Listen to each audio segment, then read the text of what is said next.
Hello, everyone. This is Matthew Janda for Card Runners, and I'm here with Button and Blind Play Part 8, playing 3-bet pots in position. So we have the quickest outline ever for the video. We're going to go over the flops from the previous video, only this time play in position. We'll discuss what we do when facing a bet or to check on the flop, and then we're going to randomly generate a flop or two. So let's go. So here is our original flop from the last video. And before we jump in, I also just want to remind you that I made this 3-bet calling range originally when we started this series, but now I kind of like defending even wider, so I'm going to be using this range during this video. Because even though I know it's great to have like a consistent range to use throughout the series, I've been making this series over the course of months, and I want to improve the ranges as I think I make them better, so I think we're going to stick with this range.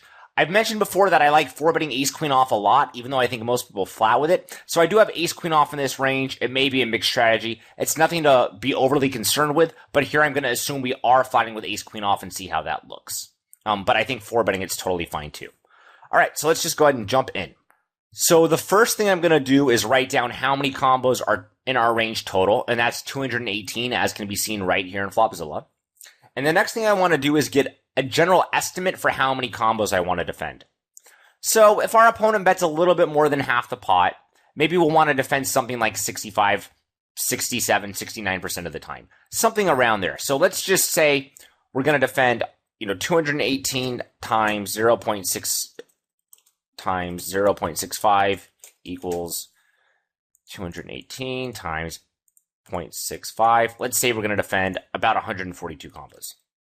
So if our opponent's betting just slightly bigger than half the pot on the flop, this is about how many combos we'll need to defend if we want to prevent him from making an immediate profit when he bets any two cards on the flop. It might not be a problem if he can profitably bet any two cards on the flop, but I think this is still a good rough estimate about how many combos we want to defend. If anything, I'd try to defend a little bit more than this, but I think this is actually just a really good estimate, and I'd start here. And that's assuming a C-bet sizing of around 55 or 60% of the pot, so around a pretty normal C-bet sizing. All right, so let's start off with talking value raises. I usually want to value raise if I have some strong and vulnerable hands. Here, it's a little bit ambiguous because we do have some really strong hands. Like we can have ace-queen, we can have ace-4. Those are really strong hands. Even a hand like ace-jack is quite good. And those hands aren't that vulnerable, but they still definitely can be outdrawn because our opponent is probably going to be c-betting some like king-jack, king-10, and maybe even some jack-10 type hands. So I don't have a huge problem with raising like ace-queen or ace-4 here some of the time, and then, also you can raise, of course, some bluffs and some flush draws. But for the most part, I probably wouldn't raise here. So let's just say we're going to raise the ace-4 suited, which make up 3 combos, and then we'll later on put in like, we can, let's say, raise Jack-10 of diamonds for 1 more combo. And then just as a marker here, we might want 2 bluffs. So maybe we'll raise this flop, very, very rarely. But for the most part, I don't think we're going to want to raise here too much. And just remember, there's nothing wrong with using a range that has very few combos in it, as long as it's a balanced range. So right here, what I mean by that is we might only be raising, 6 combos on the flop total. But as long as we have our, value raises, our bluffs, and some, and 1 draw in this case, then that's probably fine. There's not going to be like some counter strategy our opponent can use to exploit it. Okay, so I should have put the bluff raises down here. But you know what? I don't think we need a separate line for that. Okay, so let's talk calls. So now here's where we're going to be listing out almost all the combos, right? We have to defend, or we don't have to defend, but we're going to try to defend 136 more combos. So let's just start with writing out all the best stuff. So aces are going to be 3 combos. Ace-queen are going to be, how many ace-queen combos do we have? We have 7 combos of ace-queen here because I only have the 2 pair in our range. So ace-queen is going to be 7. We can just look at like ace-x. So ace-x is going to be 45 combos. And I would encourage you, once you're pretty comfortable with writing out combos and doing this kind of work, just scroll over top pair and see how many combos are total. Don't write out all the top pair if you don't really want to.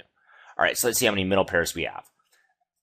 So I'm going to put queen X is going to be how many hands here? That's going to be 42 combos. All right, weak pairs. We'll get to those later. We might defend them, we might not. I think we'll probably defend some, but fold others. No made hand. So let's see, we have flush draws, and we don't want to double count these. So we have to not count the pairs of queens. And I can see right now, I'm not going to scroll over it with my mouse because then it will make them disappear. But I can see right now that we have queen jack, of diamonds, king, queen of diamonds, queen 10 of diamonds, queen 9 of diamonds, and queen 8 of diamonds. So that's 5 flush draws that are also a pair. And I don't want to double count that. So that's going to leave us with 16 flush draws. And that's going to be 15 flush draws, not counting the jack 10, which we put here. So I'm going to put flush draw 15. All right.